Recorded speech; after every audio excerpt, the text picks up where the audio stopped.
여러분 안녕하십니까, 진성호입니다.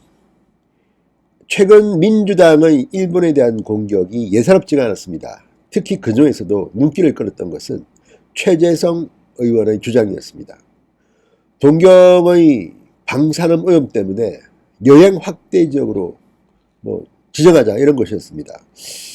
그러니까 동경 올림픽도 보이콧하고 일본 여행도 가지 마는데, 특히 이 방사능 물질 기준치를 초과한 동경에는 여행 금지 구역으로 설치해야 된다, 이런 주장이었습니다. 황당한 주장이었습니다. 그때 나온 이야기가 박영선 의원의 도쿄 아파트였습니다. 나경원 원내대표가 웃자고 한마디 했는데 다들 폭소를 터뜨렸습니다. 아니, 동경에 아파트 가지신 장관도 있는데 동경을 여행 금지 구역으로 하면 어떻게 되느냐, 이런 주장인데요. 방사능 물질 기준치를 초과했다는 최재성의 주장도 어이없는 가짜 뉴스로 보입니다. 어떤 유튜브가 직접 측정해 봤더니 4배가 나왔다는데, 공식적인 기준치를 조사해 봤더니 서울이나 동경이나 별 차이 나지 않는답니다. 그런데 어쨌든 부안해동에서 일본의 반일 감정을 불러일으키려고 최재성 의원이 이렇게 말을 했는데요.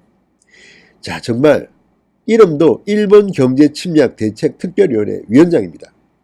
최재성 위원장, 이런 말에서 한번 망신을 당했는데, 정말 그래서 박영선 의원에게, 지금은 장관입니다, 박영선 장관에게 공식 입장을 물었습니다. 도쿄 아파트 어떻게 생각하십니까? 그랬더니 답변도 참 빡치게 했습니다. 자, 진성호의 융단폭격, 박영선 장관을 융단폭격합니다.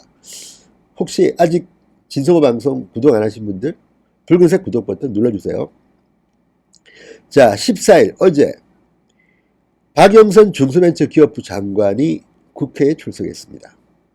자, 일본의 상품 불매 운동과 관련해서 질문을 받았습니다. 그런데 이날 질문은 아주 짓궂게 했습니다. 김정재 자유한국당 의원이 물었습니다. 이날 산자위 전체 회의에서는 일본 수출 규제 조치에 대한 대응 방안과 기업 지원, 대기업 중소기업 상생 방안 등을 논의했는데요. 역시 박영선 장관이 도마 위에 올랐습니다.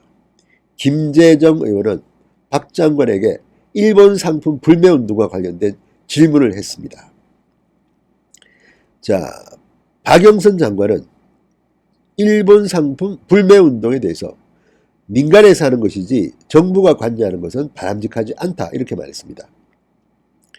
그러자 김 의원은 지금 대형마트를 기준으로 했을 때 일본 식품이나 제품의 매출이 최대 63% 감소하는 것으로 나타났다. 지금 내국인이 운영하는 일본 음식점이나 편의점, 가맹점 등을 우리가 무조건 기피할 경우에는 아무 잘못이 없는 소상공인의 생계가 위협받을 수가 있다, 이렇게 말했습니다. 사실 아닙니까? 지금 일본과 관련된 거는 무조건 안 삽니다. 그것을 파는 직원도 한국인이고 일식집 주인도 한국인입니다. 그런데도 이런 식으로 막가파식 일본 반대 불매 반일운동하는 것은 논란의 소지가 있을 수 있습니다. 뒤늦게 논란이 되니까 민주당 소속인 서울 중구청장 서영호 구청장도 노재팬 깃발 달다 꼬리를 내리기도 했고, 지금 여러 가지 사건들이 일어나고 있는데 여기에 대한 질문을 한 겁니다. 그러면서 김정재 의원이 박영선 장관에게 슥슥 찔러봅니다. 동경에 주택을 보유하고 있고 일본에 세금을 내고 있느냐, 이렇게 물었습니다. 박영선 장관이 도쿄에 아파트를 보유하고 있다는 것을 물어본 겁니다. 동경의 아파트까지 가지고 있는 소유주입니다. 그냥 아파트 전세 아닙니다. 소유주입니다. 그러자 박영선 장관은 그렇다고 답했습니다.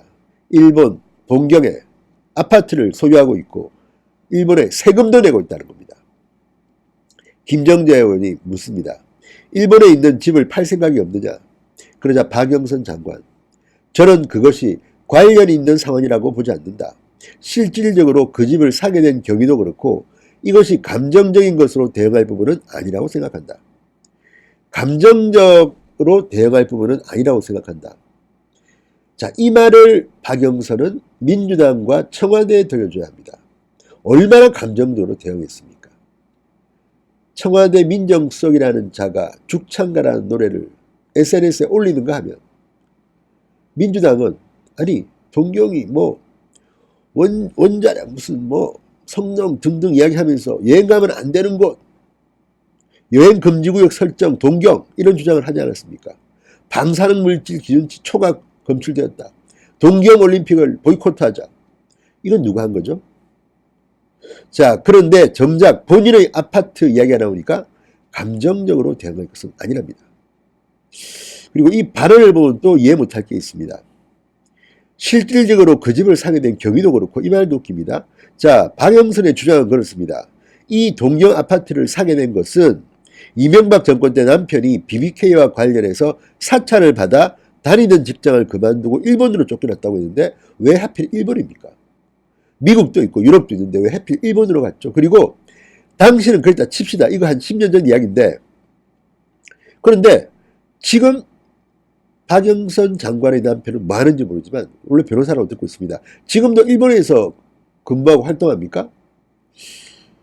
일본에 대한 애착이 있어서 그런 겁니까? 뭡니까? 이해가 안 됩니다. 그때는 BBK 뭐 사찰받았다고 칩시다. 지금 문재인 정권에서 사찰을 합니까? 왜 일본 동경 아파트를 가지고 있습니까? 왜 일본 정부에 세금을 꼬박꼬박 내고 있죠? 이거는 정말 이해가 잘 가지 않습니다. 여기에 대해서도 박영선 장관은 답을 해야 될 겁니다. 자, 박영선 장관의 아파트 도쿄 미나토구 아카사카에 있는 71제곱미터 크기로 2010년 11억 원을 주고 매입했다. 일본은행에서 돈도 빌린 것으로 알고 있습니다. 자, 그런데 이런 것들을 보면 박영선 장관의 이 답을 듣고 있으면 사람들이 빡칩니다. 좀 화가 난다는 이야기입니다. 게다가 박영선 장관은 집도 너무 많습니다. 지금 문재인 정부는 뭐 김현미 국토부 장관을 통해서 2채 이상 가지면 뭐 고통스럽게 해주겠다.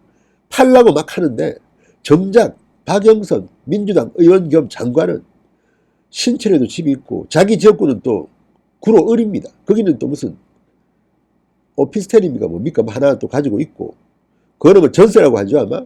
또 뭐 다른 쪽 종로구에도 뭐 집이 있나 없나 논란이 됐는데 왜 이렇게 집이 많습니까? 심지어 동경의 아파트까지 갖고 있어야 됩니까? 그런데도 이 답변을 이런도 했는데 야당이 이걸 그냥 넘깁니까? 뭐 감정적으로 대응할 부분이 아니다. 실질적으로 그 집을 사게 된 경우도 그렇고 정말 이게 박영선의 공식 입장이라면 실망입니다. 팔겠다고 해야죠 그냥. 아니 지금 그 아파트에 누가 삽니까? 뭐 떨어져 삽니까 남편과? 모르겠습니다. 아들이 거기서 공부합니까? 그것도 모르겠습니다. 그렇다 하더라도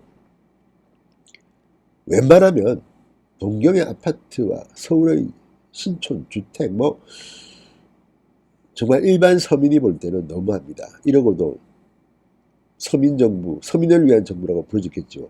게다가 지금 박영선 장관은 뭡니까 직책이? 중소벤처기업부 장관 아닙니까? 지금 자영업자들이 다 망하고 중소기업들이 지금 다 망하고 있는데 일본 상품 불매운동과 관련해서 감정적으로 대응할 부분은 아니다. 일본의 아파트 처분 물론 뭐 배우자 명의로 되어 있겠죠.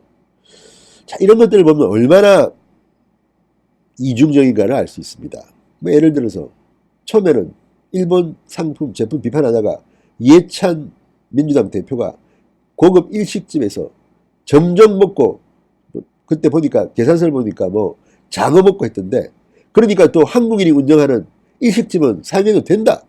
조국성이 또 변명합니다. 이런 식으로 하지 마십시오. 비겁합니다. 아니 동경이 여행 금지 구역으로 확대돼야 된다고 주장하시는 분들이 왜 아파트를 여전히 가지고 있습니까? 납득하기 힘듭니다. 박영선 장관은 가능하면 빨리 파십시오. 하기는 뭐 그게 문재인식 해법이지 정상적인 것은 아닙니다. 아무튼 저쪽 분들은 미선적이고 이중적이고 화가 납니다. 진성호의 융단 폭격이었습니다.